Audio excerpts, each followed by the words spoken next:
sayangilah kami dengan iman di hati. Jangan kau robek lagi dengan berdosa kembali.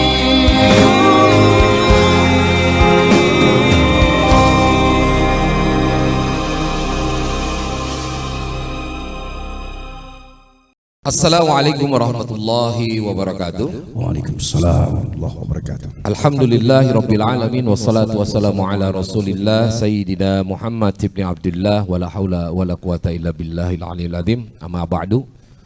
Kembali kita bersyukur atas segala nikmat yang telah Allah berikan kepada kita, termasuk hari ini kita dapat dipertemukan kembali di majelis yang mulia ini di Shisha TV bersama dengan dua dai berbagi. Bapak-bapak, ibu-ibu, para jamaah Zoom ya, kami ucapkan terima kasih telah bergabung.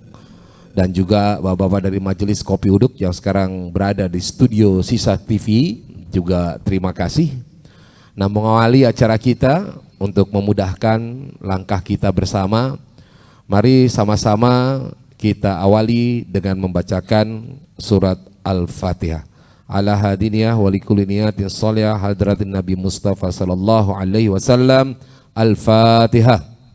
Amin amin ya rabbal alamin. Tak lupa juga salawat senantiasa kita sampaikan kepada manusia paripurna yang sangat dicintai Allah, yang menjadi contoh teladan buat kita semua.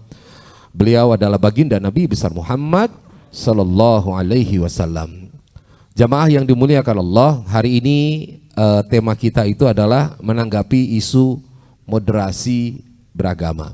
Sebenarnya isu ini selalu menjadi isu yang up to date gitu, karena isu ini seringkali diangkat ya oleh dengan berbagai macam bentuk program ya, dan digaungkan pula oleh beberapa lini di sektor pemerintahan gitu Gimo. Baik di Kementerian Agama, kemudian baik juga di Kominfo, ya. Nah, permasalahannya sebenarnya kenapa kemudian ya perlu mengangkat bicara moderasi, padahal Islam sendiri sebenarnya sudah moderat gitu, dengan beberapa penjelasan di dalam Al-Quran, salah satunya di surat Al-Hujurat. Bismillahirrahmanirrahim. Ya ayuhan nas inna khalaqnakum min dzakarin wa unsa wa ja'alnakum syu'uban wa qabaila lita'arafu. Nah, itu juga bagian kan. Nah, tapi nanti akan kita dengarkan lebih jelas ya apa yang akan disampaikan oleh guru kita. Namun ada baiknya kita tenangkan hati kita bersama dengan mendengarkan pembacaan ayat suci Al-Qur'an yang akan disampaikan oleh guru kita Ki Mohai Atali. Silakan Ki. Assalamualaikum warahmatullahi wabarakatuh. A'udzu billahi minasy syaithanir rajim.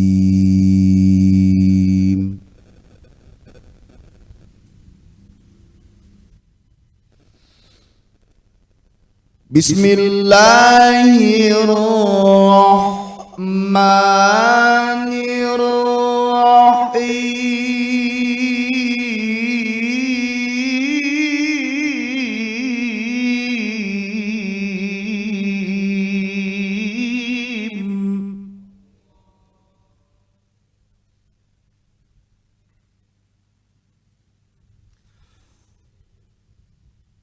Ud'u ila sabili rabbika bil hikmati wal mau'izatil hasanati wajadilhum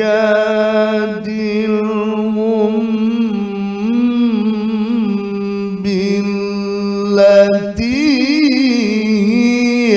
ahsan.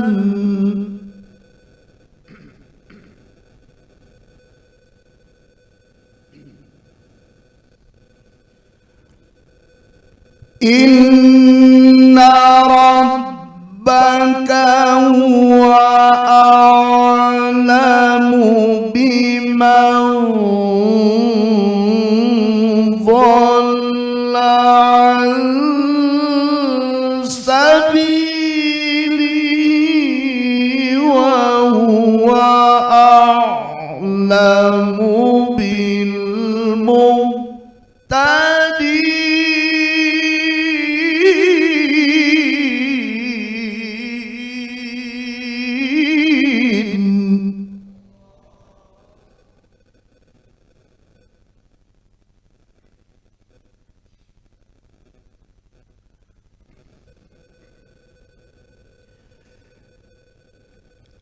إن ربك هو أعلم بمن ضل عن سبيله وهو أعلم بالمهتدين.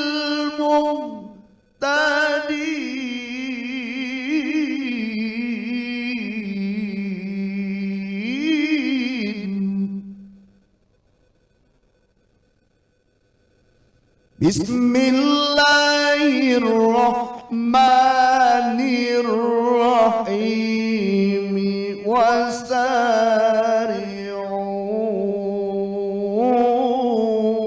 إلى مغفرة من ربكم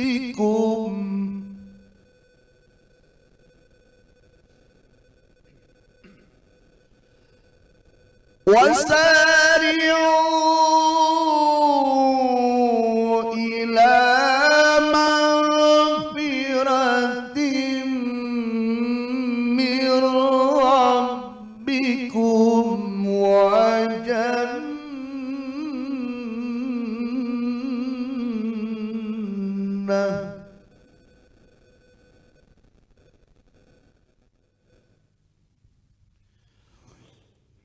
وجنة عرضها السماوات والأرض أعدت للمتقين.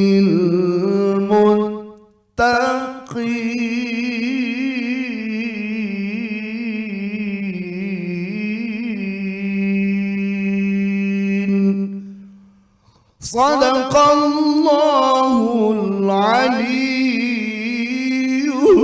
العظيم.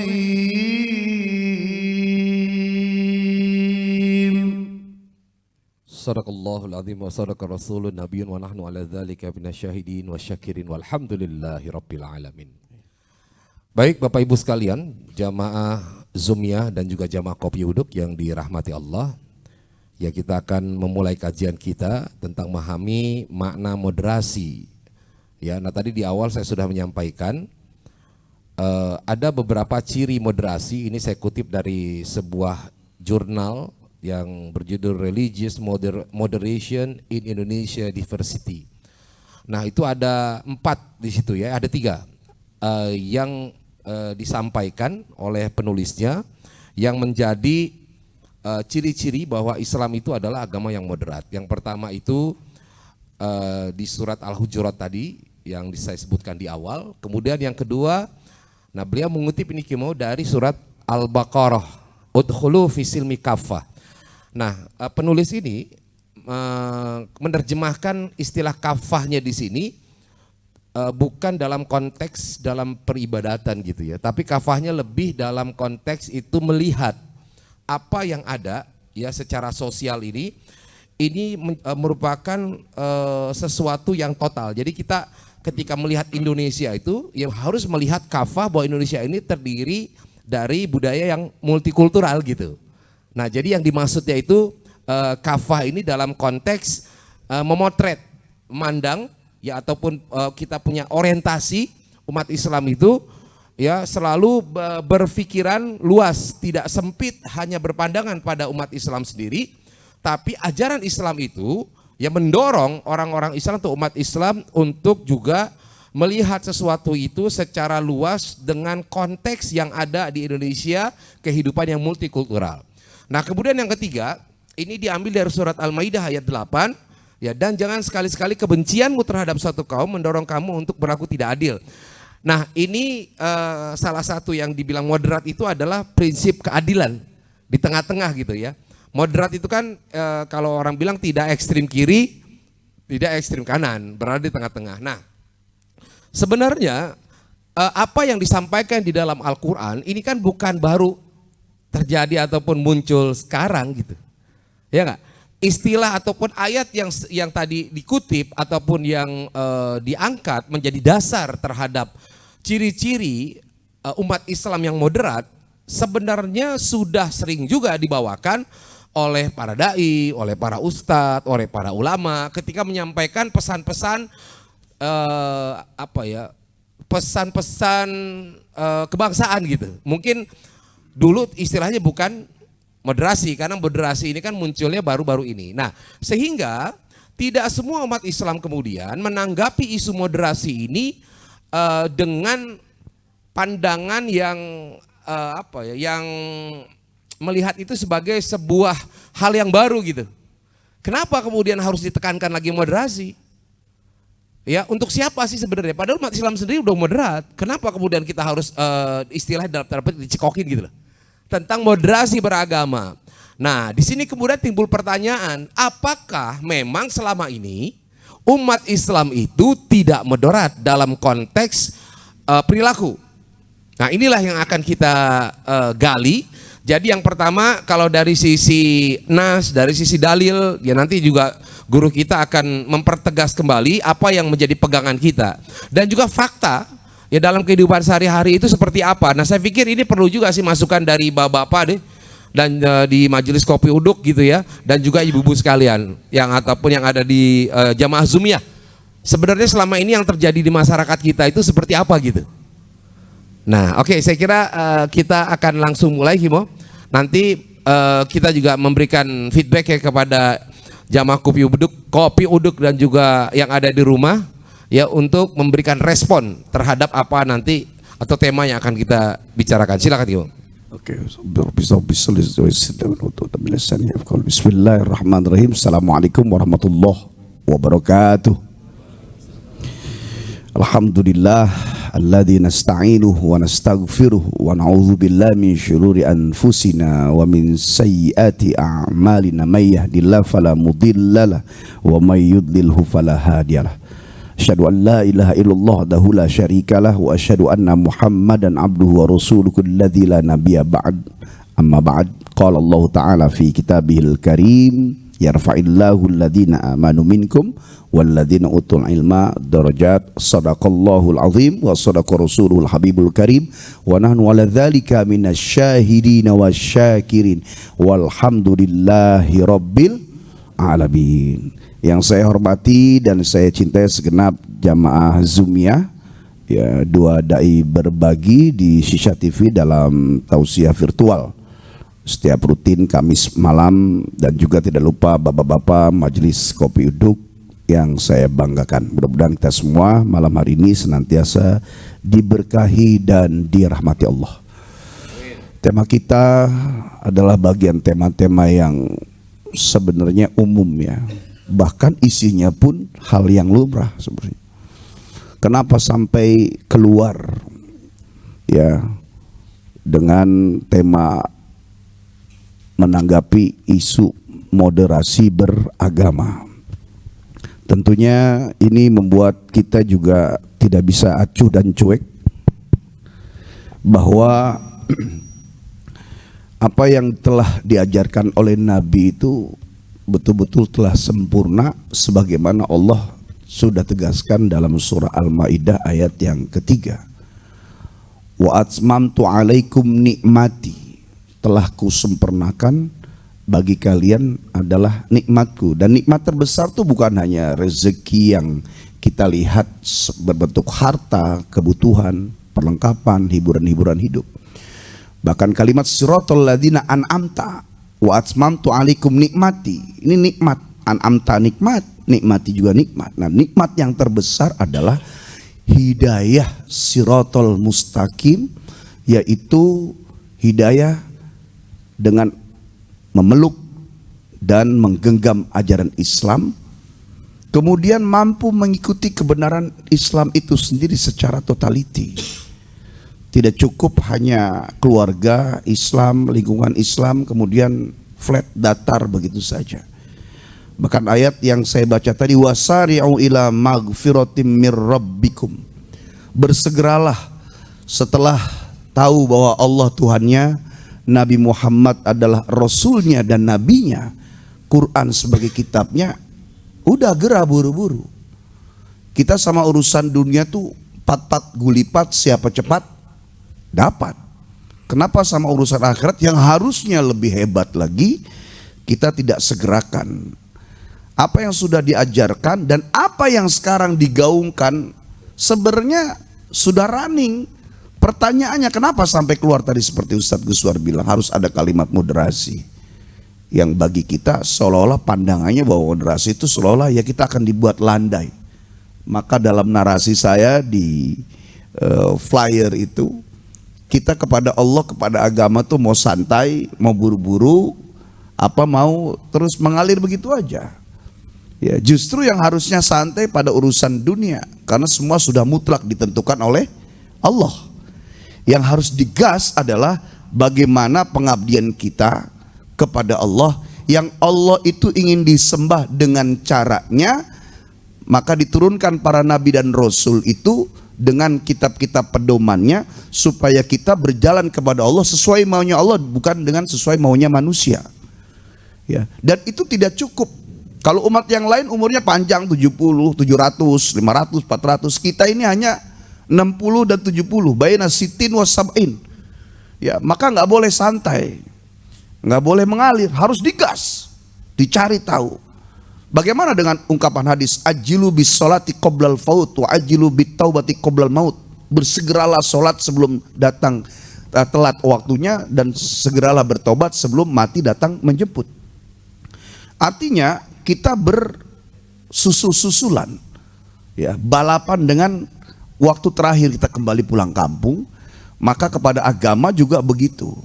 Seyogyanya seandainya seorang muslim itu kafah pada setiap lini ibadah yang harusnya dilakukan, nggak akan keluar kalimat ini, tidak akan keluar moderasi ini. Karena seyogyanya Islam itu sudah lebih moderasi sebenarnya. Ya, kenapa timbul sampai moderasi? Pertama, karena banyak kita tidak menghormati agama lain. Kedua, banyak mulut-mulut yang tidak terjaga, ya, akhirnya menghina agama lain. Dengan menghina agama lain, akhir agama kita jadi hina. Ketiga, banyak kita tidak menghargai juga keyakinan agama orang lain yang Nabi sudah sampaikan. Kalau kau perolok-olok Tuhan mereka, nggak lama mereka pasti akan lebih hebat lagi menghina Tuhan kita. Gitu. Jadi sudah jelas sebenarnya. Nah, keluar moderasi ini dalam rangka supaya kita melek lagi. Jadi tanggapannya kita bisa setuju nggak setuju, yang jelas yang tidak setuju saja pun kalau seandainya dia memang sudah melaksanakan apa yang diinginkan oleh Allah dan Nabinya, secara tidak langsung dia juga bermoderasi juga, bro. Gitu. Ya. Sekarang ranking kita hidup di permukaan bumi ini ada yang cukup sebagai insun, nasun, manusia, yang penting makan, yang penting minum, yang penting berumah tangga, yang penting kerja, yang penting ya dia punya penghasilan, selesai. Apakah sudah sesuai dengan maunya Allah? Belum. Lihat dalam surat Toha ayat 14. Lalu kalimat ini saya sangat suka sekali ya. Jadi warning buat kita, tanbih. Innani anallah la ilaha illa ana fa'budni. Sesungguhnya aku Allah, tidak ada Tuhan kecuali aku. Fa'budni, sembahlah. Kalimat abida ya'budu, kemudian ibadatan fahuwa abid, ya, wadhaka ma'bud u'bud la ta'bud. Artinya kita tidak cukup hanya hidup, makan, minum, kemudian memenuhi kebutuhan lahir dan batin, tapi juga kita diminta untuk naik level yang kedua, yaitu menjadi abid, menjadi hamba. Kalau sudah menjadi hamba, ada hal yang lebih urgent ke langit, hablum minallah, ya, hablum minallah. Tetapi ingat dalam surah Al-Baqarah ayat 30, wa idh qala rabbuka lil malaikati inni ja'ilun fil ardi khalifah. Dan ingatlah ketika Allah berucap kepada malaikat-malaikatnya bahwa Dia Sang Maha akan menciptakan makhluk lagi, tujuannya menjadi khalifah. Khalifah itu maknanya luas, bisa menjadi wakil, bisa menjadi pelayan, bisa menjadi pemimpin, bisa menjadi pengayom. Bagaimana bisa akan mengayomi orang kalau dia sendiri orang-orang yang menjadi amanah dia dihajar? Bagaimana dia akan melindungi orang kalau orang-orang yang menjadi amanah dalam kehidupan sebagai tugas dari Allah, kemudian dia tidak jaga hatinya, tidak jaga kemanusiaannya, tidak jaga perilaku, tidak dijaga juga semua yang berkaitan dengan seharusnya dia sebagai manusia, memanusiakan manusia. Jadi derajat insun, abdun, khalifatun ini ketika kita masuk di dalamnya secara kafah ya dengan 3 level tadi, maka secara automatically seseorang itu sudah bermoderasi dalam agamanya. Karena dalam tugas berkhalifah tadi tidak hanya kita berdampingan, bahkan ngurus, menjadi wakil Allah. Apa sih tugas Allah selain menciptakan? Memelihara kehidupan, ya, memberi makan, sampai mengurus rezekinya. Rezekinya tidak hanya untuk dia. Bagaimana kita bisa melaksanakan konsep sedekah? Sedekah itu apa? Ya, itu mengurusi orang. Sebagaimana konsep teori dalam orang sholat. Orang sholat itu kan sujud salam, sujud salam. Selama dia sholat nggak salam, ya maka nggak selesai sholatnya. Setelah sujud dia salam. Artinya apa? Setelah dia selesai urusannya dengan Allah, dia harus mengurusi manusia yang ada di sekitarnya. Bagaimana bisa dia memberi makan, bersedekah, ngurusin, kalau ternyata dia tidak hormati keyakinannya, dia tidak hormati juga bagaimana dia hidup berdampingan. Bahkan makna muslim itu sendiri, al-muslimu wa man salima, ya, al-muslimu wa man salimal jar min lisani wa yadi. Disebut orang muslim adalah orang yang tetangga kanan kirinya selamat dari keburukan lisan dan tangannya. Jadi kita nggak usah bahas yang tinggi-tinggi dengan makna mukmin, dengan makna mutakin, dengan makna muksin, dengan makna Islam, orangnya subjeknya muslim saja, itu sudah menandakan orang Islam, seorang muslim itu dia moderasi, moderat, yang menjaga orang-orang yang ada di sekitarnya sebagai pembuka. Iya, memang pesan-pesan moderat ini, pesan-pesan moderasi sebenarnya ya sudah menjadi bagian dalam kehidupan kita, Pak. Tidak hanya sebenarnya para dai loh, ya, yang menyampaikan gitu. Para musisi juga gitu, Kimo. Salah satunya kan lagunya Nasidaria itu pesan moderasi. Perdamaian, perdamaian. Banyak yang cinta damai, tapi perang semakin ramai. Bingung-bingung ku memikirnya. Ini jadul banget itu. Hah? Ini jadul banget. Iya, ini lama banget. Ini Nasidaria kan dibentuk tuh tahun 75. Dan lagu ini dibuat oleh Kiai Haji Bukhari. Ya, apa namanya kalau dia menggunakan nama Abu Haidar. Nah, beliau ini adalah seorang musisi dan pengurus wilayah Nahdlatul Ulama PWNU di Jawa Tengah. Coba bayangin. Jadi sebenarnya pesan-pesan moderasi ini sudah lama terjadi. Termasuk juga lagunya Rhoma Irama kan, dari mulai 135 juta penduduk Indonesia gitu. Ada Jawa, ada Sunda, Nah, sebenarnya itu dia tadi. Kenapa kemudian kalau Kimo menjelaskan bahwa ini mungkin adalah ada kesalahan dari kita ya, ketika kita umat Islam itu kemudian. Kalau mulai bahasanya ditegesin, bukan mungkin memang. Bukan mungkin. Memang kita yang salah. Oh, iya. Kita mungkin juga salah memahami juga bahwa manusia itu memang tidak hanya layak, yang penting saya beragama. Jadi pemahaman orang tentang hidup itu bergeser, tergeser, lama-lama tergusur, ya. Sehingga ada ucapan yang penting saya nggak jahat. Padahal tuntutan Islam itu dari Allah, bagaimana caranya supaya tidak cukup dengan kalimat saya yang penting nggak jahat, enggak. Bagaimana caranya dia menjadi wakil Allah? Ya. Bagaimana dia bisa mengurusi orang kalau dia tidak sesuai dengan maunya Allah? Kemudian dia sama-sama mengajak orang lain untuk berbondong-bondong kepada Allah sesuai dengan keyakinannya masing-masing. Mereka meyakini bahwa Allah sebagai Tuhan mereka dengan cara dan mungkin prinsip-prinsip mereka gitu loh. Ya. Jadi kalau saya baca kenapa sampai ada moderasi, karena tidak saling menghormati, kemudian juga saling mengejek, saling menghina, tidak berdampingan, merasa dirinya lebih baik. Ya, dalam surah Al-Hujurat ayat 11 tuh, la yaskhur qaumun min qaumin asa ayyakunu khairum minhum. Jangan sampai memperolok satu kaum kepada kaum yang lain, satu orang kepada yang lain, karena merasa lebih baik dari kelompok atau dari orang lain tersebut. Nah, dari sinilah alat-alat yang membuat mereka itu sampai terlihat sangat jelas. Mungkin 10-15 tahun ini adalah sosial media yang bablas semuanya. Dan ini berarti terkenal senjata mereka yang memang digaungkan, yaitu Ghazul Fikri dan Ghursus Sukuk, menanamkan keraguan-raguan dan perang pemikiran. Akhirnya muslim yang seharusnya itu sesuai dengan namanya damai dan bisa memberi rasa damai, nyaman dan bisa memberi rasa nyaman, kemudian selamat dan bisa memberi juga keselamatan. Akhirnya berbalik, dirinya tidak nyaman, dirinya tidak selamat, dirinya tidak damai, bahkan membuat orang lain rusak kedamaian, keselamatan dan ketenangannya. Itu karena tabrakan-tabrakan inilah modern sekarang ya orang mengeluarkan kalimat moderasi ini. Saya tidak menyalahkan orang yang pertama kali menggaungkan moderasi, tapi juga saya memaklumi ketika ada orang yang kemudian tidak menerima, seolah-olah tadi ucapannya, tanpa itu pun kita sudah moderasi. Ya, pertanyaannya cuma satu, karena kitanya tadi tidak betul-betul ihdinas siratal mustaqim siratal ladzina an'amta alaihim itu. Iya.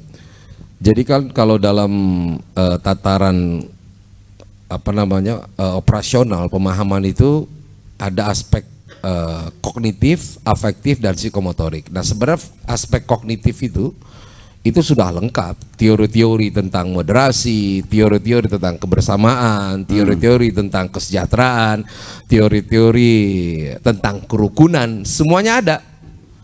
Nah, problemnya adalah kalau kita melihat di operasionalisasi atau yang disebut dengan afektif, kognitif, psikomotorik, atau kalau bahasanya adalah konatif. Nah, ini nih jomplang Himo. Nah, sebenarnya kenapa dicari jomplang? Kan ada satu lagi nih, ya, afeksinya. Nah, apakah afeksinya terkait dengan hati ya, terkait dengan pemahaman? Kalau dari sisi otak kan ya hanya informasi dong, menerima informasi. Nah, kemudian seberapa jauh informasi itu kemudian dicerna, ya, dengan menggunakan hati, kemudian dipahami dengan betul. Nah, disinilah nanti akan ada outputnya berupa ya perilaku, berupa sikap. Nah, tadi kan seolah-olah apa yang Diki mau sampaikan itu antara teori ya dengan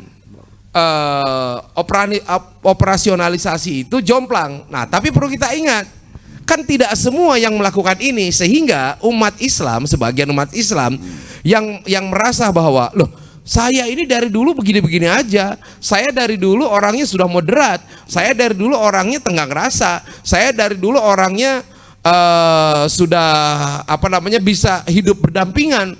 Tapi ketika kemudian ada dimunculkan isu moderasi, orang-orang yang tadinya memiliki pemahaman dan perilaku yang baik juga merasa tersinggung, Gimo.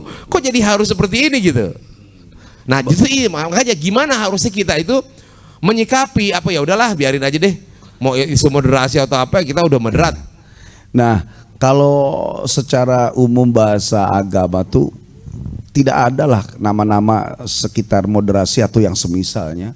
Ketika kita itu ternyata mampu ya, pertama dalam Al-Quran, yaitu tilawatan wastimaan. Tilawah, dia membaca Quran. Wastimaan, kemudian juga menyimak. Ya, kalimat menyimak itu dari asal katanya simak. Dia mendengarkan, kemudian meneliti, cari tahu. Kemudian yang kedua, fahman wa tafsiron. Tidak hanya membaca dan memperdengarkan, tapi juga memahami dan menafsir Al-Quran dengan baik. Ya, sekarang PR-nya bagaimana kita bisa memahami Al-Quran dan mentafsirkan Quran dengan baik. Banyak di antara kita yang belum bisa baca Quran. Ada yang dibaca. Kira-kira ini ngomong jadi susah ini jadi. Ya, yang dibaca terjemah kalaupun Quran. Sementara terjemah dengan tafsir beda. Jadi patokannya nanti semua mentoknya di situ. Bagaimana kita hebat mengatasnamakan Islam. Kitab sucinya itu Al-Quran, ya baru bisa dibaca. Baca juga PR. Sementara yang dituntut untuk supaya secara tidak langsung tanpa kalimat moderasi pun, Islam adalah bahkan sesempurnanya moderasi. Kalau ada manusia yang bisa mencapai ranking-ranking menuju moderasi yang tingkat tinggi, optimal dan maksimal, Islam sudah duluan 1500 tahun yang lalu. Maka kuncinya tadi sebenarnya, pertama, tilawat Al-Quran wastima'an. Dia membaca, kemudian dia menyimak, mendengar dan memperdengarkan. Yang kedua, ya fahman wa tafsiron. Fahman wa tafsiron, dia paham apa yang dia baca, kemudian juga mampu mentafsirkan. Ini loh aslinya, tidak hanya terjemah secara mujmal dan global, tapi juga infisol secara detail dan tafsir. Setelah dia mendapatkan itu, barulah dia kepada praktek pengamalan. Kalau bahasa dalam pengamalannya itu lebih mengarah, agama itu tidak cukup taklid, ikut-ikutan. Yang penting saya sholat, yang penting saya jamaah, yang penting saya kumpul. Enggak, harus ittibaan. Apa itu ittibaan? Ya, mengikuti agama sesuai dengan tekstual, kontekstual dan redaksi, nusus dan nas Al-Quran hadis. Kemudian ada gurunya. Setelah diajari di majelis, di tempat manapun, setelah ittibaan, kemudian mulailah wa amalan, mengamalkan. Setelah wa amalan, dia mulai belajar ke dalam, ya sambil jalan dia mengamalkan practicing dan amalia. Mulailah wa da'watan, dia juga mengajak orang lain. Ketika tilawatan, kemudian istima'an, kemudian fahman, kemudian tafsiron, kemudian ittibaan, kemudian dia amalan wa da'watan, Islam lebih moderasi. Oke, jadi gini Kimo, sebenarnya moderasi itu adalah konsep yang sangat mulia. Ya. Nah tapi kan kalau seandainya tidak dipahami dan pada sisi operasionalisasinya kemudian terjadi hal-hal yang malah berseberangan dengan nilai moderasi, nah ini yang perlu diluruskan. Contoh misalkan, ketika ada sekolah muslim, mayoritas muslim, di situ ada anak yang bukan Islam, ya kan? Kalau kita bicara moderat, ya begitu pelajaran agama, ya dia nggak boleh masuk ke pelajaran agama, disediain gitu loh, ya kelasnya atau gurunya. Demikian juga sebaliknya dong. Ya. Kalau di sekolah non Islam, Nah, anak muslim yang di situ, ya juga nggak boleh dong dipaksakan untuk kemudian belajar agama yang dianut oleh sekolah tersebut. Itu dalam rangka mengamalkan la ikraha fiddin, tidak ada paksaan dalam agama. Ini sebenarnya ada bagus. Saya pribadi, ya, saya pribadi Bapak sekalian, Ibu sekalian, saya setuju. Ya, karena di moderasi ini nanti dikuatkan lagi ayat-ayat yang memang asalnya Quran tuh kita supaya berkeseimbangan. Ya, tawasud di tengah. Ya, ekstrim tuh, fanatik tuh ketika memang dia sudah kepada Allah. Bukan berarti dia menggaungkan di depan orang banyak yang heterogen, kemudian dia ekstrim menyampaikan ini Allah. Itu salah tempat. Likulli maqamin maqal, walikulli maqalin maqam. Setiap ucapan ada tempat, setiap tempat ada ucapannya. Yang anak santri itu pada basic mereka memahami ini. Jadi dengan adanya moderasi ini saya sudah setuju. Mereka hanya membuat regulasi pengumpulan ayat-ayat dan hadis-hadis nas-nas supaya ini loh Islam begini. Keluarlah teks dan teori moderasi ini. Ya, hanya kita harus sosialisasinya kepada masyarakat bahwa moderasi ini hanya bentuk sebagai taukid, mengokohkan dan menguatkan Islam sesungguhnya. Bukan berarti dibuat kita tuh landai, ibadahnya landai, kemudian juga beribadah sujudnya kepada orang landai, tidak. Justru dalam rangka, contoh gini, waktu ini sebenarnya tahu ada korelasinya atau enggak? Ketika sulit PSK itu diberantas, ya, karena di mana-mana, kemudian adalah yang mencetuskan lokalisasi kan. Iya enggak? Orang ribut kan, wah gimana lah, mikirnya difasilitasi. Padahal dengan dilokalisasi, ya, yang di dalam dibina, yang di luar itulah yang diberantas. Nanti yang di dalam pelan-pelan. Nah, kalau saya melihatnya moderasi ini ayat-ayat dan hadis-hadis, kemudian pemahaman bahwa Islam itu justru tawasud di tengah, dikumpul jadi satu, kemudian digaungkan. Nah, yang keras-keras itu barulah terkena dengan had namanya, peraturan-peraturan tadi. Gitu. Nah sebenarnya ini saya dulu agak kelupaan ya sebenarnya. Kan kalau kita melihat ke tetangga ya, contoh Malaysia aja deh, jangan dicontoh Indonesia. Di sana itu jakimnya itu termasuk keras juga dalam menentukan hukum-hukum. Cuman waktu itu saya khilaf, ya kalau bahasa sana khilaf, lupa maksudnya, bertanya apa alasan jakim itu kemudian memperbolehkan berdirinya tempat yang namanya Genting Island. Saya pengen tahu sebenarnya jawabannya itu. Uban. Iya Uban. Iya, itu kalau ke sana Pak, oke lah. Mohon maaf ya, Genting Island itu ya mohon maaf kalau ada yang lihat dari teman-teman Los di Malaysia.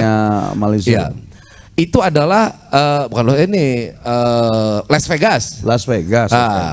Las Vegasnya Malaysia, karena di sana tuh itu kan tempat memang perjudian.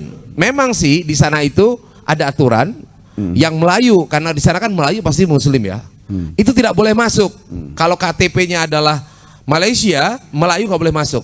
Tapi kalau Indonesia boleh, Pak. Karena tahu Indonesia landai ya. Landai. Maksudnya gue jagain orang sini, orang lain boleh. Nah, devisa kan. itu kan sebenarnya kalau menurut saya itu bagaimana dalam sisi konteks hukum gitu ya. Kan toh yang datang juga orang Islam. Kedua nih, kalau kita bicara mengenai yang namanya perjudian, Pak. Ya kalau kita melihat sebuah penyakit sosial itu dalam konteks dia itu tidak bisa terpisah antara satu yang lainnya, pasti ketika di situ ada perjudian pasti ada jawab dong, pasti ada minuman, pelacuran kan gitu. Ya nggak, masa main judi doang nggak ada temennya kan nggak enak juga kali kan. Nah, ini kan sebenarnya mata rantai. Nah, tapi unik di sana, dan di sana saya lihat nggak pernah ada saya baca itu kemudian demo.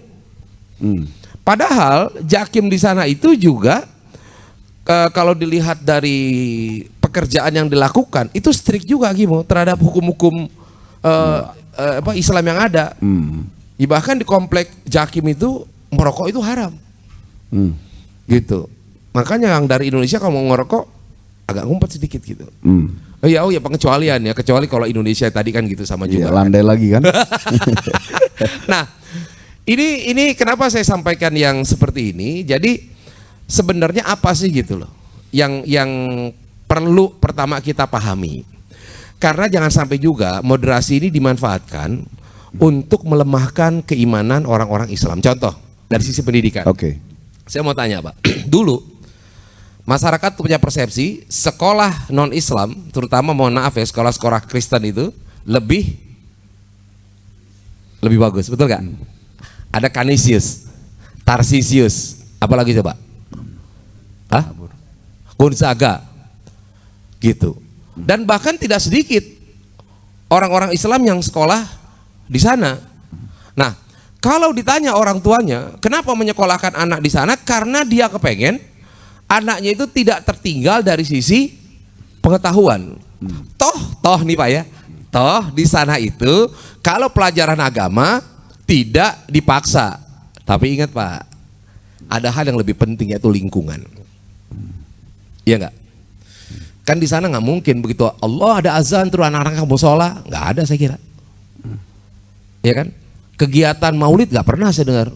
Canisius mengadakan maulid atau tablik akbar. Gak ada kan? Nah, hal-hal yang terbiasa yang dilakukan oleh sekolah-sekolah umum atau sekolah Islam tidak dapat, sehingga oke lah di sana tidak dipelajari pelajaran agama, tidak dipaksakan Pak. Tapi secara alam bawah sadar anak-anak yang bersekolah di sana ya perlahan sedikit demi sedikit kecintaannya kepada Islam akan tergerus. Kenapa? Karena kita itu membutuhkan yang namanya milieu, yang namanya lingkungan. Yang lingkungan yang mendukung kita. Coba Pak saya rasain deh, sekarang jujur saya ngomong. Kita lagi ngaji ini, yang dirasain apa? Iman bertambah, betul? Di kantor gimana? Sama nggak? Belum tentu Pak.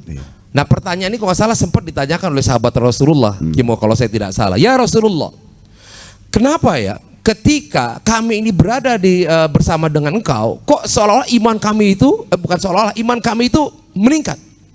Tapi kenapa kemudian kami ketika keluar, kok iman kami seolah-olah, boleh seolah-olah menjadi menurun.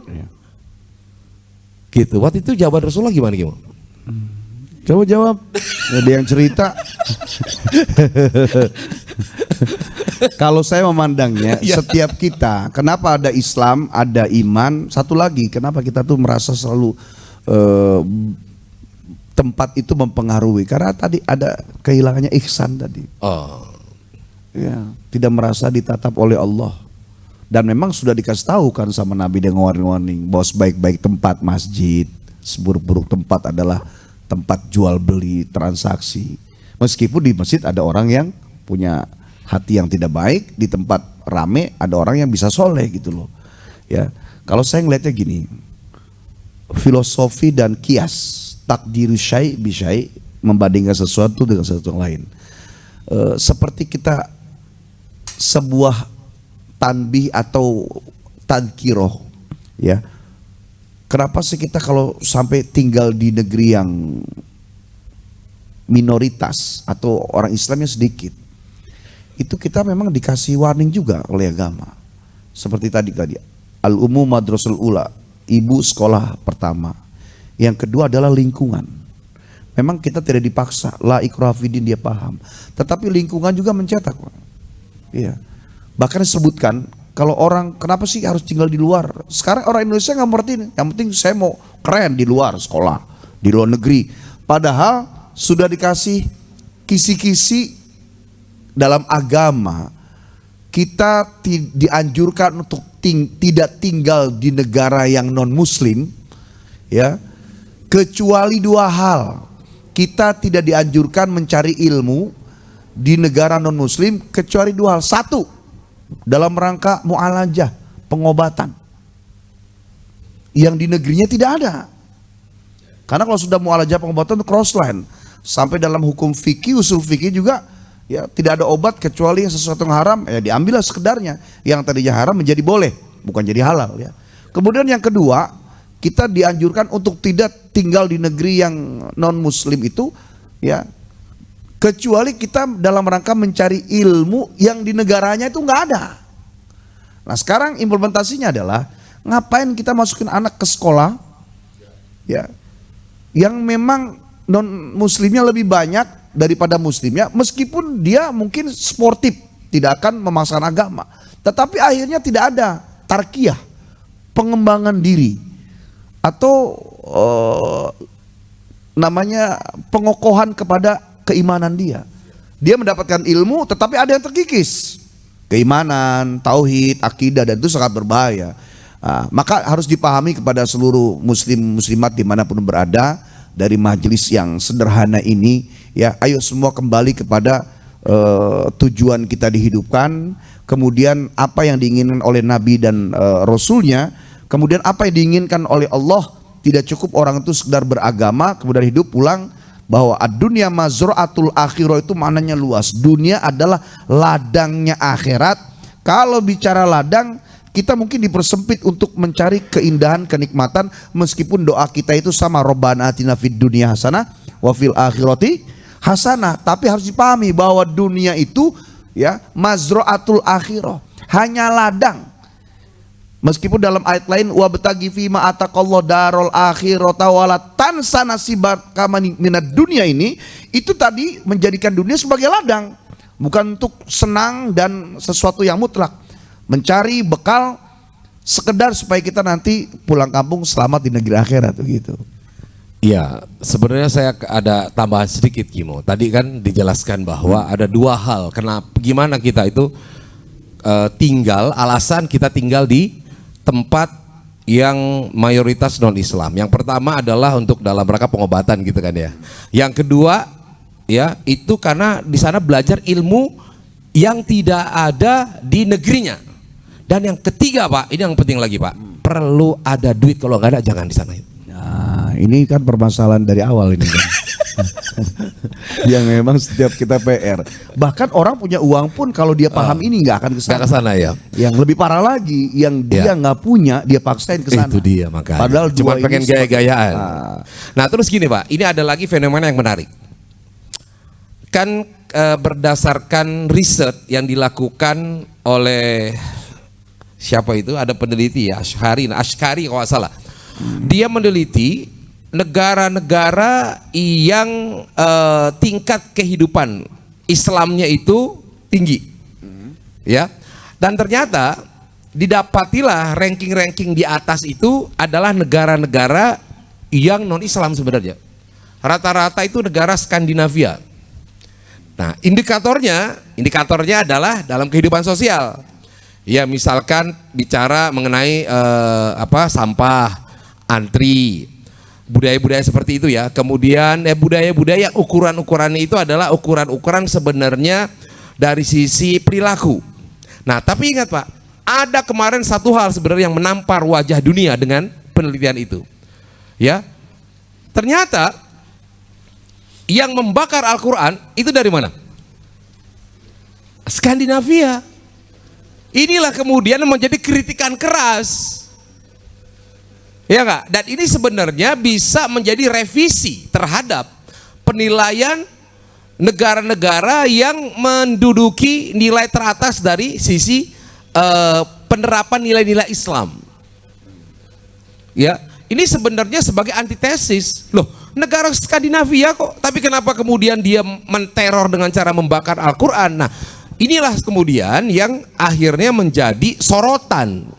Ya, apakah kemudian pemerintahan di sana yang katanya moderat itu kemudian membiarkan? Nah, jadi gini Pak, mohon maaf ya, mungkin umat Islam ini agak merasa tersinggung kita ketika seolah-olah kita harus berperilaku moderat, sementara banyak di luar sana perilaku-perilaku yang tidak moderat kemudian ya itu dimahfumi gitu. Ya, itu tidak digubris. Nah, ini sebenarnya kesenjangan inilah yang menjadi sebuah koreksi besar. Apalagi belum lagi kalau dikaitkan moderasi itu dengan konsep Islam, ya kan Islam itu tidak hanya sekedar kita itu menyampaikan kebenaran. Ya, amar ma'ruf nahi mungkarnya juga. Nah, seringkali nahi mungkar ini yang dianggap perilaku yang tidak moderat. Gimana menurut Bapak Kimo? Batasannya itu apa sih sebenarnya perilaku nahi mungkar yang melanggar nilai-nilai dari moderasi? Kita pahami di Indonesia ini kan kita ada hukum negara juga, di samping mayoritasnya orang Islam, tapi Islam juga punya hukum sendiri. Hanya bedanya ini bukan negara Islam, meskipun mayoritasnya orang Islam, sehingga kita juga tidak bisa mengegokan satu kelompok agama ini untuk bisa diterapkan, meskipun ada negara lain yang jumlah penduduk muslimnya itu lebih sedikit tapi mampu bisa menerapkan syariat Islam. Ya, nah, pertimbangannya adalah kalau saya melihat ada kepentingan-kepentingan lain selain urusan agama.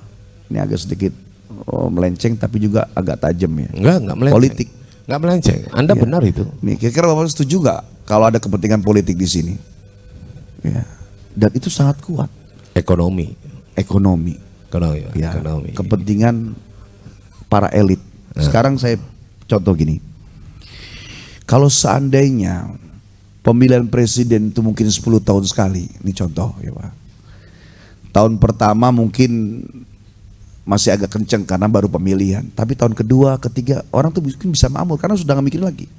Minimal 5 tahun itu orang Islam tidak mikirin bendera, nggak mikirin warna, nggak mikirin kelompok.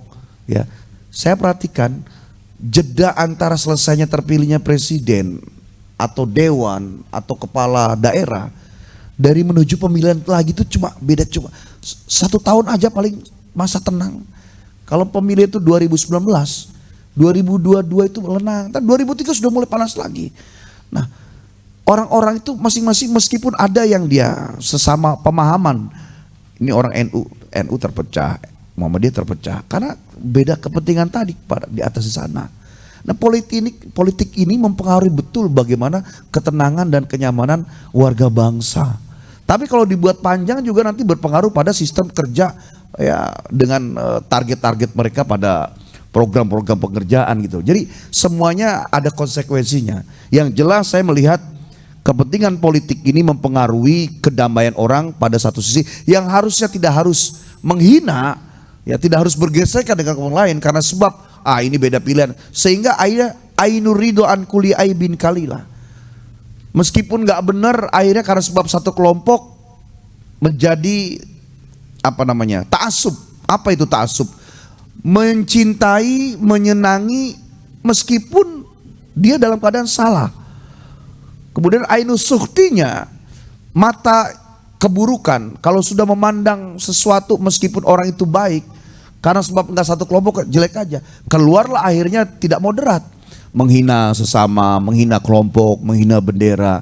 Kalau saya melihat banyak bungkusnya adalah pertama kelemahannya kita pada syariat agama, yang kedua kepentingan politik yang membuat kita mampu gampang bergesekan, tidak hanya mungkin sebulan sekali tapi tiap saat.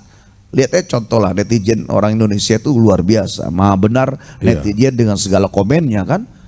Akhirnya timbullah penghinaan-penghinaan agama, tidak toleransi. Aslinya kalau politik ini kisruhnya dikurangi, kemudian kebijakan pada sosial media penggunaannya itu kemudian juga sangat ketat, kemungkinan juga tidak harus ada moderasi, orang Islam ini bisa damai. Iya.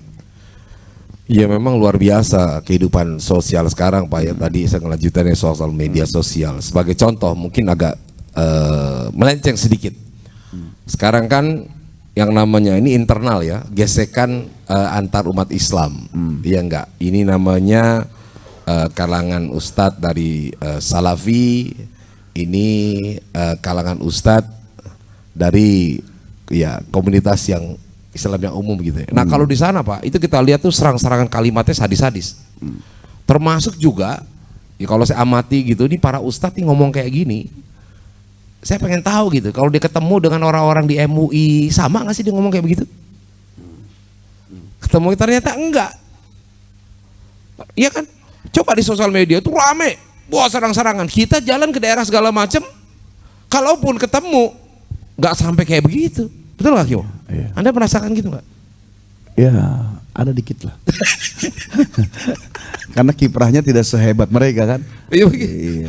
Nah jadi memang di satu sisi ternyata teknologi juga berperan ya dalam mengakumulasi gitu ya, bagaimana proses-proses yang membuat pergesekan ini semakin meningkat. Oke, sebelum kita kemana-mana ini kita kasih kesempatan dulu deh ya, Bapak Ibu supaya langsung dalam tataran operasional ya. Ini udah jam 1.22, kita juga pengen masukan.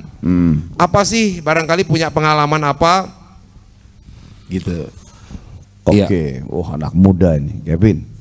Assalamualaikum warahmatullahi wabarakatuh. Assalamualaikum warahmatullahi wabarakatuh.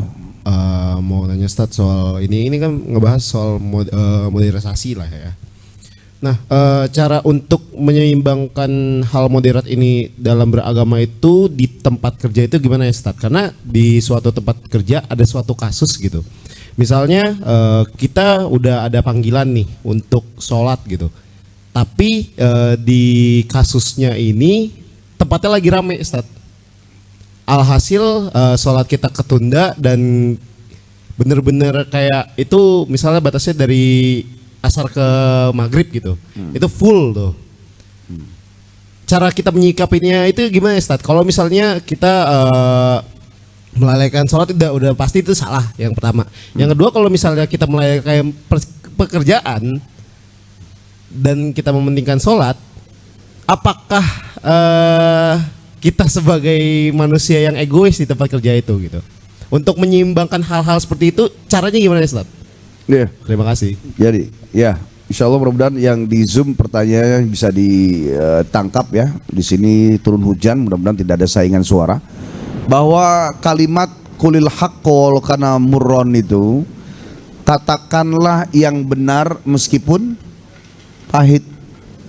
Itu termasuk include di dalamnya adalah melakukan kebenaran, bukan kebaikan aja.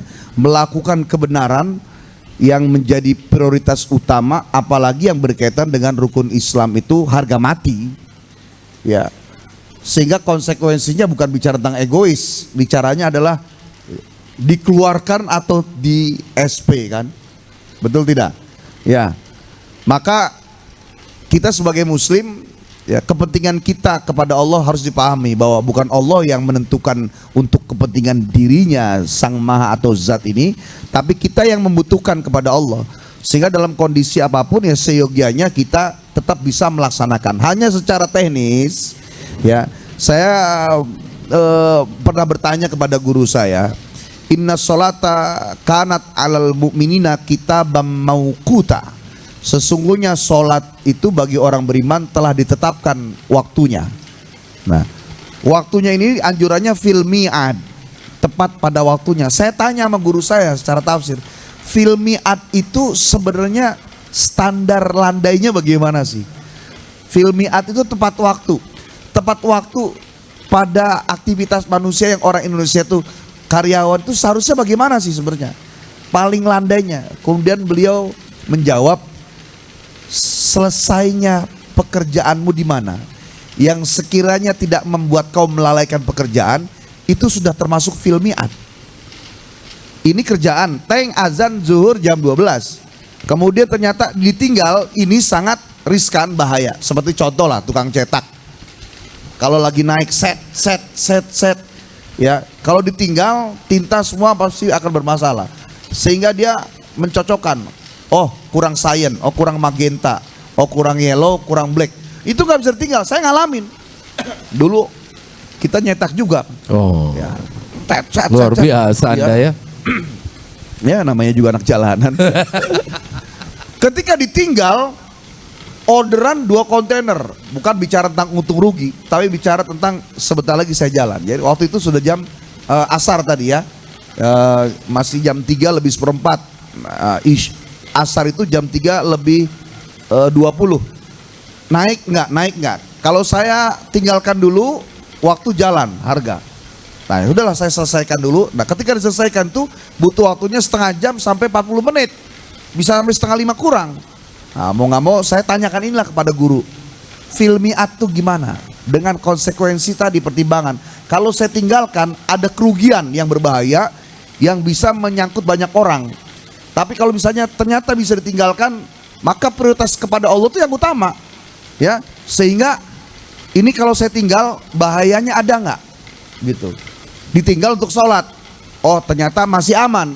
Maka leave, berangkat menuju masjid. Nah ini mungkin boleh disebut moderasi tadi.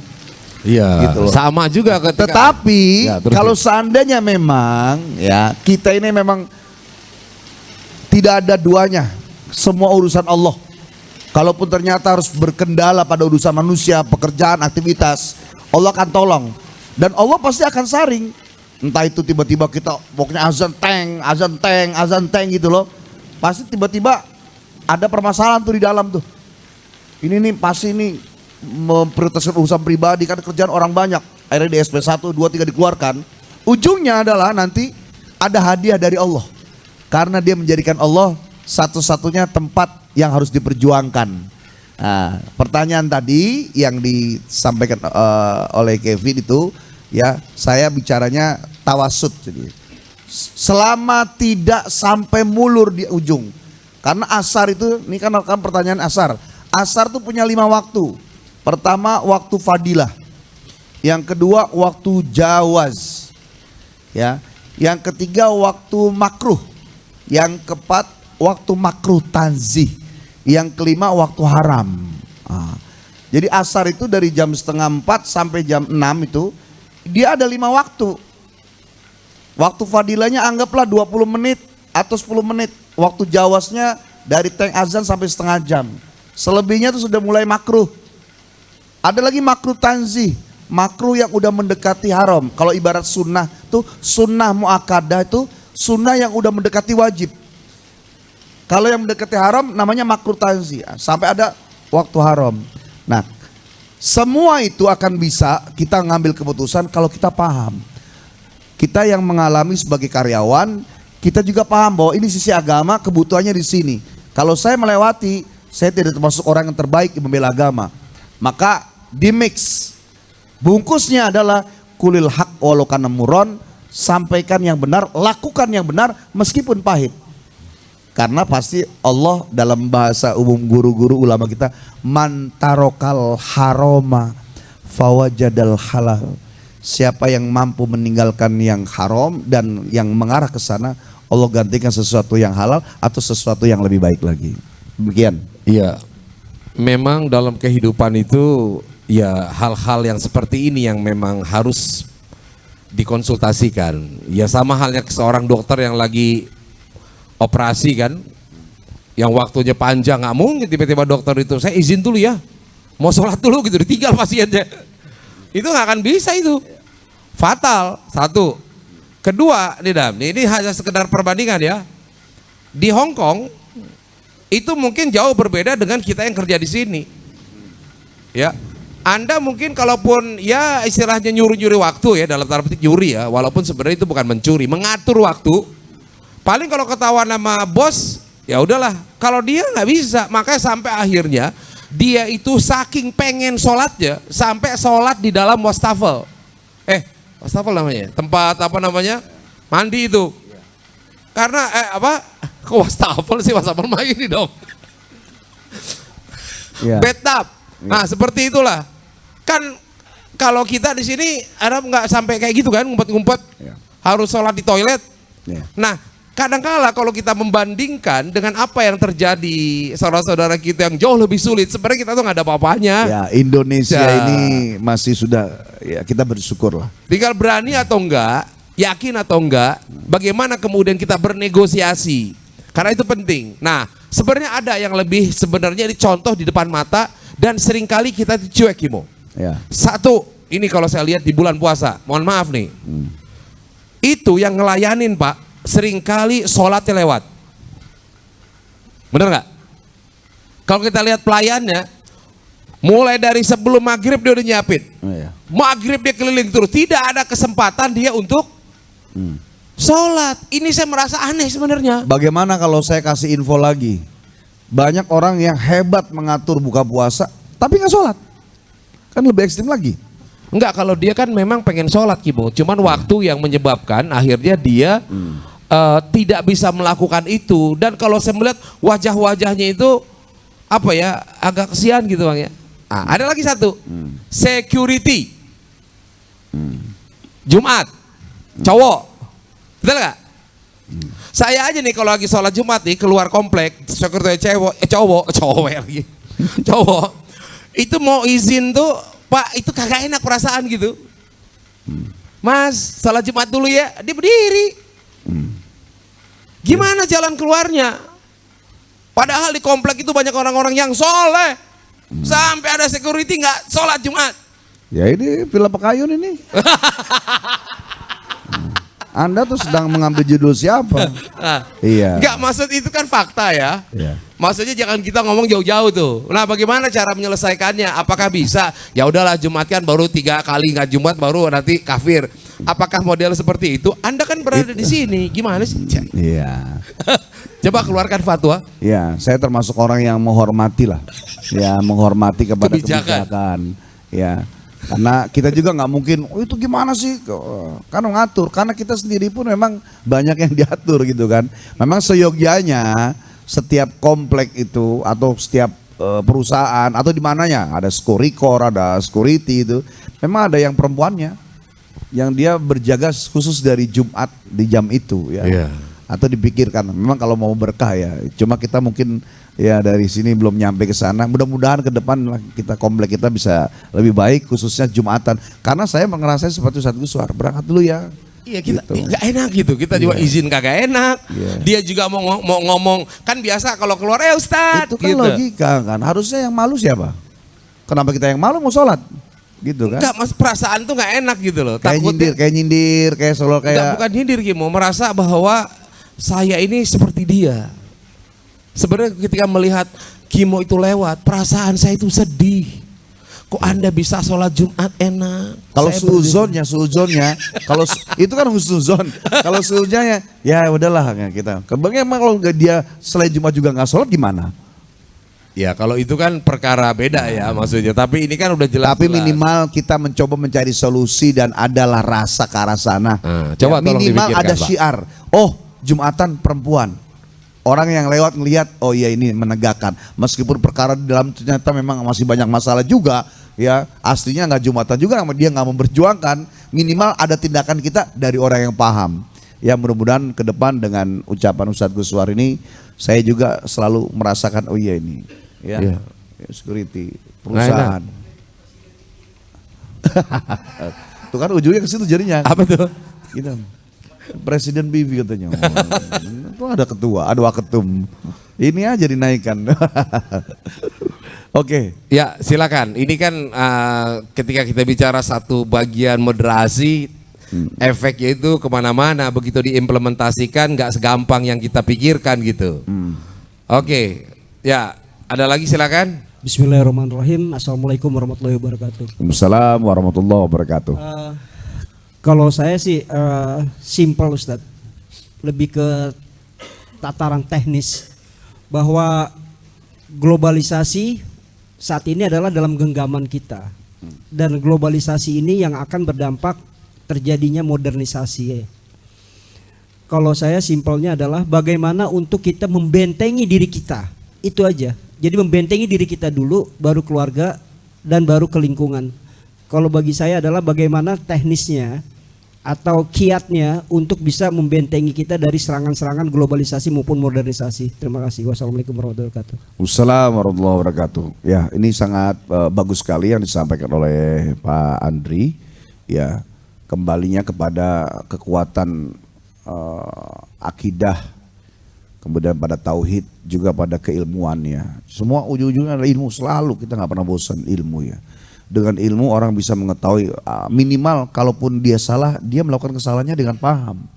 Sebab yang repot adalah rojulun layadri walayadri annau layadri. Ya, ada orang yang bodoh, kemudian dia tidak sadar kalau dirinya itu bodoh. Ini bahaya. Ada rojulun yadri wa yadri annau yadri.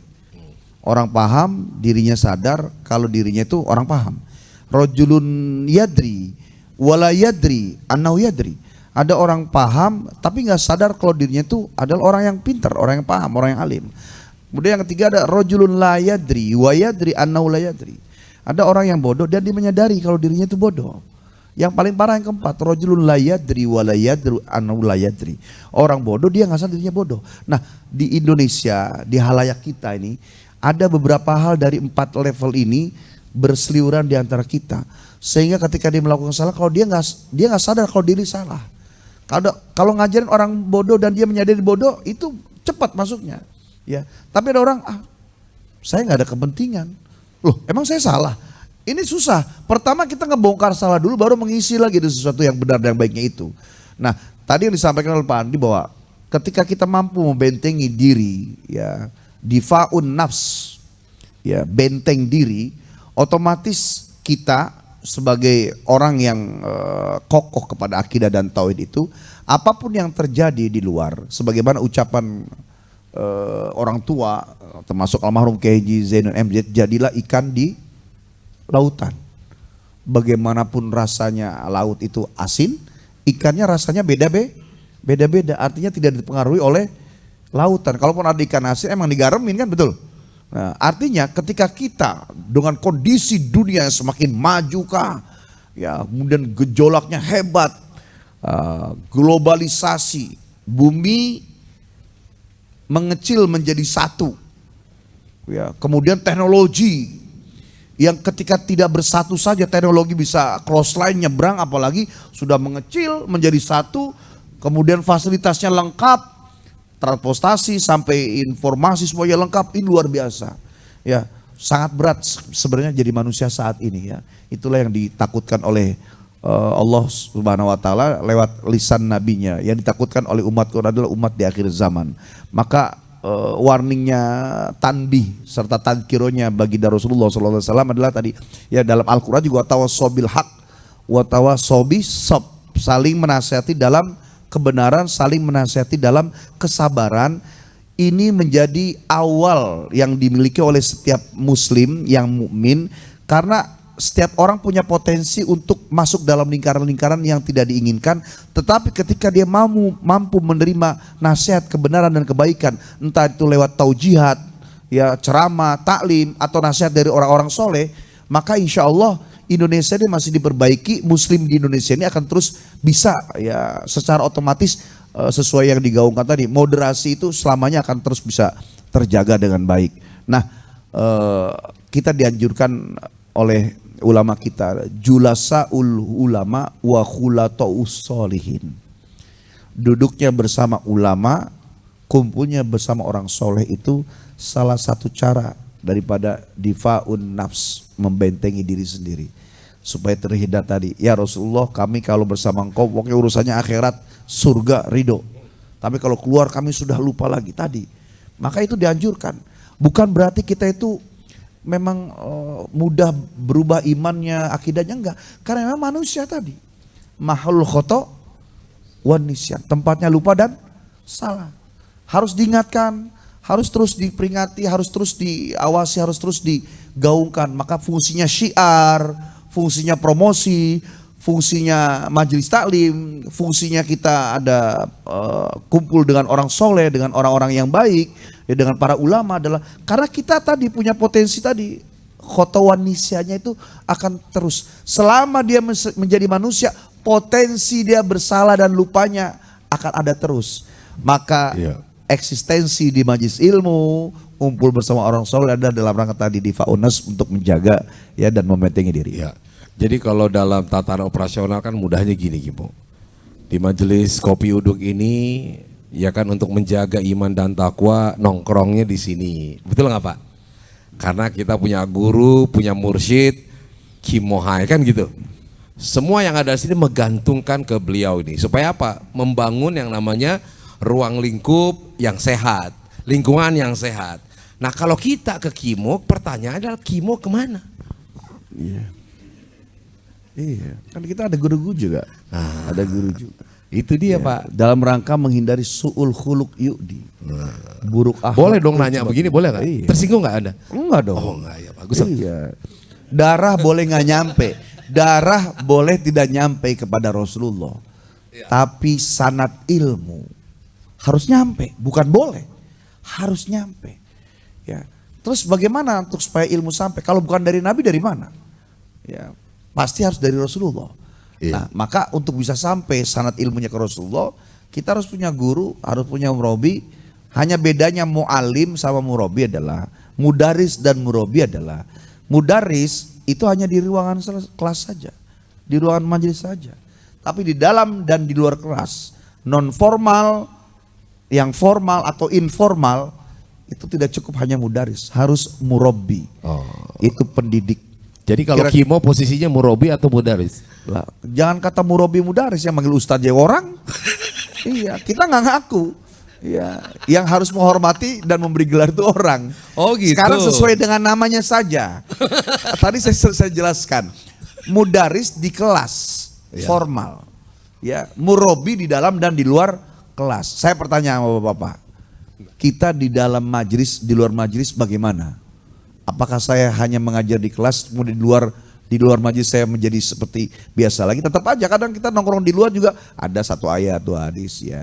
Ya orang memposisikan mungkin di sana. Tapi buat saya akhlak pribadi tidak boleh merasa cukup sebagai siapa. Karena yang manggil ustadz juga tetap orang lain gitu kan, jamaah. Ya udahlah kita panggil beliau sekarang murabi. Ganti lagi jadinya.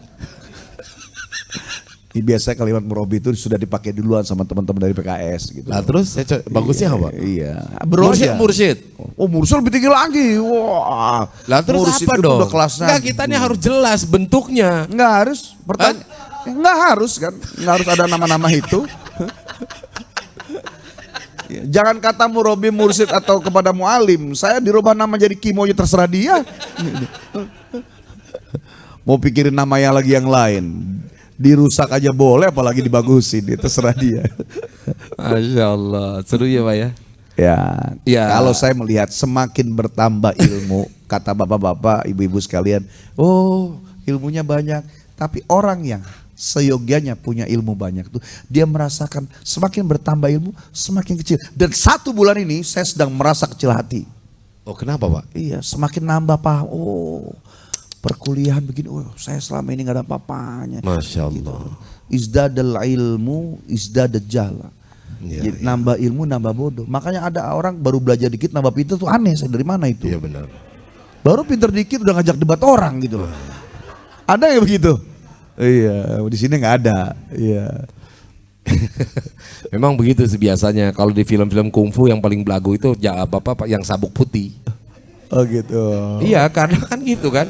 Baru dapat 1-2 jurus, baru latihan baris gitu. Udah Ini saya ngebuktiin. bapak-bapak melihatnya, oh tenang, weh, ada jenjang-jenjang ini. Saya sedang merasa, oh, selama ini kemana aja ya? Padahal bapak-bapak, Ustadz luar biasa udah kemana-mana aja ya. Saya lagi bertanya, saya kemana aja? Enggak, selama ini? Kimo harusnya kita ini sebenarnya merasakan apa yang Anda rasakan. Apa diantaranya? Yaitu Anda Ini merasa bisa nggak kita beban. tutup dulu aja? Karena kemana-mana ini se-Indonesia. Baik Bapak Ibu sekalian. Iya. Ya, ini alhamdulillah ada kawan-kawan dari Cirebon. Ada Bang Ustadz Agus Kendi, MNC, beliau yang selalu mendampingi Mamah Dedeh ya. Dengan program-programnya, terus juga banyak lagi. Saya lempar dulu lah, saya ya dilempar dulu ke urusan ini, jangan bahas itulah ya. Karena saya perhatikan kalau saya buka celahnya makin ngaco dia emang dia. Enggak, tapi sebenarnya hal-hal kayak gitu butuh. Kita tuh butuh kejelasan juga. Iya. Ya enggak, Kimo ini sebenarnya Dulu seneng lah kalau Mudaris, dulu seneng namanya kita tuh, woi gitu seneng. Kesini-sini, aduh malu kecil. Ya mudah-mudahan bisa seperti Abdullah bin Umar atau Abdullah bin Abdul Aziz yang ketika diberi pangkat dia ucapkan inna lillahi wa inna ilaihi rajiun. Berat beban itu. Ya. Pertama berat di dalam apakah sudah sesuai dengan apa yang disampaikan. Yang berat lagi adalah menanggung inilah. Ya. Semua ini. Iya. Ya. Nanti semua ini saya sedang nunggu ya. Ketika nanti di akhirat, oh, kenapa kamu salah? Ustadz mau hai lo yang ngajarin. Saya akan kasih tahu lagi. Mereka tuh ada yang malas, ada yang rajin soalnya malaikat. Tolong jangan dibebankan semua ke saya gitu kan. aduh luar biasa. Masya Allah. Ya mudah-mudahan ada manfaatnya. Ya. Baik, waktunya sudah larut ya. Mm-mm. Tuh, 21.49. Kayaknya udah cukup Pak. Cukup lah. Ibu yang di Bapak Ibu yang di Zoom. Ya sebagai kesimpulan terakhir bahwa ada dan tiada saya melihat isu moderasi dieksekusi atau tidak, orang Islam itu tetap pada khitoh dan jalannya ketika dia berjalan di antara Quran dan hadis, kemudian dengan fatwa dan nasihat ulama, nama yang digaungkan moderasi itu masih ada di dalam itu. Dipakai tidak dipakai. Seperti contoh yang sangat signifikan adalah orang beriman yang ihsannya hebat. Seorang muslim yang berjalan menuju mukmin yang mutakin, dolar naik nggak naik, rupiah naik nggak naik, ya harga sembako naik nggak naik, meskipun secara kurs itu secara teknis ada uang yang keluar lebih banyak daripada hari-hari sebelumnya. Tapi kalau kitanya memang kuat Allahnya, kuat akidahnya, kuat syariatnya, dan kita meyakini dan memahami bahwa rezeki itu sudah diatur. Kenapa orang masih hidup? Karena masih ada jatah rezekinya. Kenapa orang itu mati selain memang sudah datang ajal? Karena masih sudah habis jatah rezekinya. Jadi ketenangan itu, ya, ketenangan ada atau tidak ada moderasi. Sebagaimana tenangnya naik tidak naik harga sembako, naik tidak naik mata uang atau segala macam, nggak berpengaruh bagi orang muslim mukmin yang mutakin yang dia tidak jauh dari ulama dan majelis ilmu itu. Iya. Jadi kalau dari saya itu Pak, ketika kita mendengar isu moderasi, yang pertama adalah kita bersikap santai saja. Karena Islam itu sudah moderat. Nah, kalaupun gitu dianggap ini adalah sesuatu yang agak mengusik gitu ya. Nah, ini juga kita santai aja. Ya, selama kita memang selama ini menjalankan hal dalam interaksi itu sudah moderat, ngapain juga kita kemudian menjadi risih dengan istilah moderasi? Ya, hitung-hitung dia ngingetin kita lah. Hitung-hitung ini sebenarnya pandangan yang dibutuhkan oleh orang lain. Oh, ternyata Anda butuh yang namanya moderasi, yang kami itu udah punya dan biasa kami lakukan.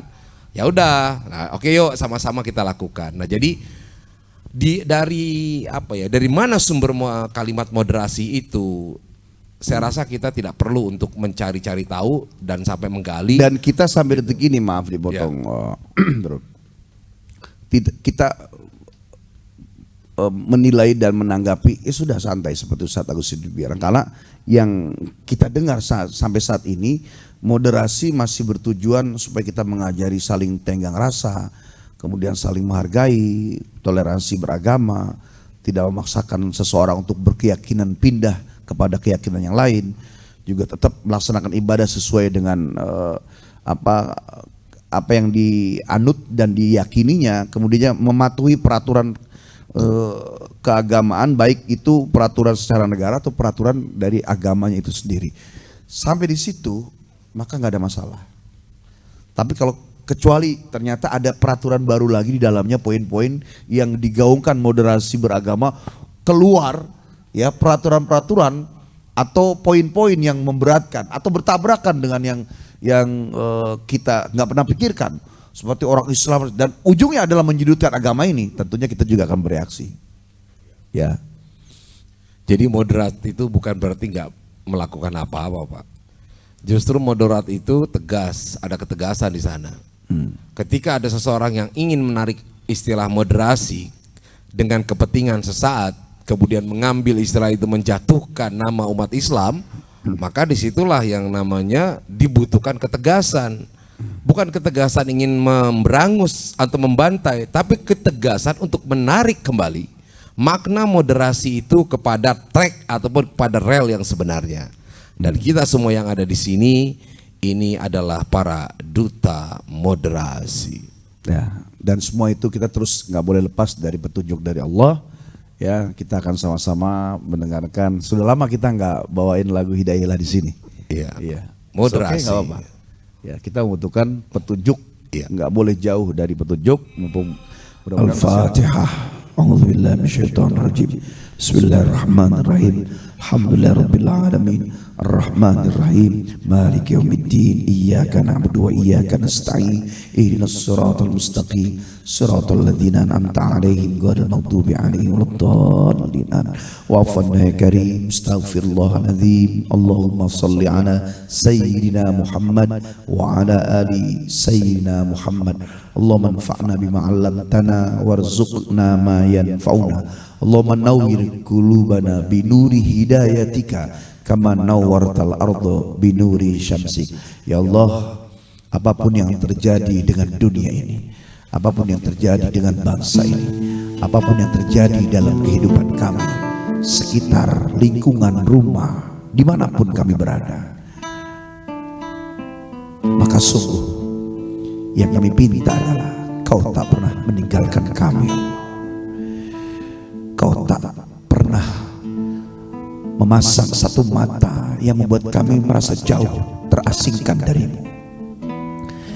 Apapun yang terjadi ya Allah, Kau terus dekat kami dengan inayah ridho, inayah pertolongan, ridho dengan semua apa yang membuat kami bisa tenang. Pertolonganmu dalam tenang, pertolonganmu dalam nyaman, sehingga kami akhirnya bisa menunaikan apa yang Kau inginkan, menjadi muslim yang sekitar kami selamat dan damai dengan adanya kami, yang menjadi muhsin yang selalu merasa ditatap oleh-Mu, yang menjadi mukmin yang ucapan hati dan perbuatannya selaras satu arah, yang menjadi muttaqin yang terus berjuang melaksanakan perintah-Mu dan menjauhi larangannya, bahkan menjadi muhsinin yang terus berbuat baik, sehingga seimbang antara hablum minallah, hablum minan nas. Dengan segala kealfahan dan jauh, saat ini kami baru datang kepadamu di majelis yang sederhana ini, ya Allah. Kokohkan iman akidah tauhid kami, ya Allah. Terus tumbuhkan cinta untuk terus mencari ilmu-ilmu-Mu, dan berikan kami petunjuk kekuatan untuk mampu mengamalkannya setahap demi setahap, step by step, khutwah fa khutwah. Tak hanya di lisan, bahkan hati ini, ya Allah. Kalau seandainya Kau bisa sulap kami langsung menjadi orang yang baik, jadi orang yang bertakwa, jadi orang beriman, maka lakukanlah itu untuk kami, ya Allah.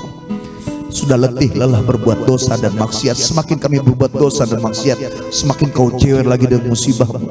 Tapi nyatanya untuk datang kepadamu tidak simsalabim abragadabra, melalui proses sebagai turunnya hidayah, sebagaimana turunnya petunjuk, selangkah-selangkah, sekotak-sekotak, sebagaimana hilangnya sekotak-sekotak, selangkah-selangkah. Ya Allah, ya Rabb, terus bimbing kami dalam majlis kemuliaan, duduk bersama guru-guru.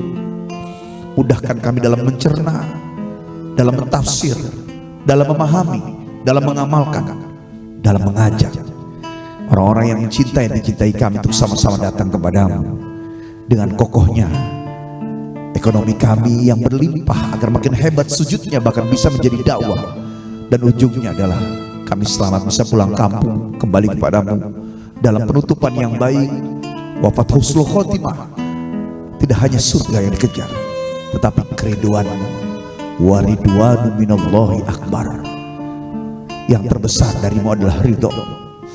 Ya Allah, jangan sampai sulitnya kami, sempitnya kami membuat kami malas, membuat kami sibuk dengan dunia sehingga terteter habis waktu kami untuk beribadah karena sebab ekonomi yang lemah. Kokohkan, kuatkan. Rabbana atina fid dunya hasanah wa fil akhirati hasanah wa qina adzabannar.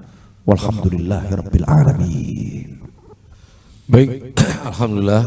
Terima kasih kepada jamaah Zumia yang telah mengikuti acara dari awal sampai tuntas, dan juga para jamaah majelis Kopi Uduk.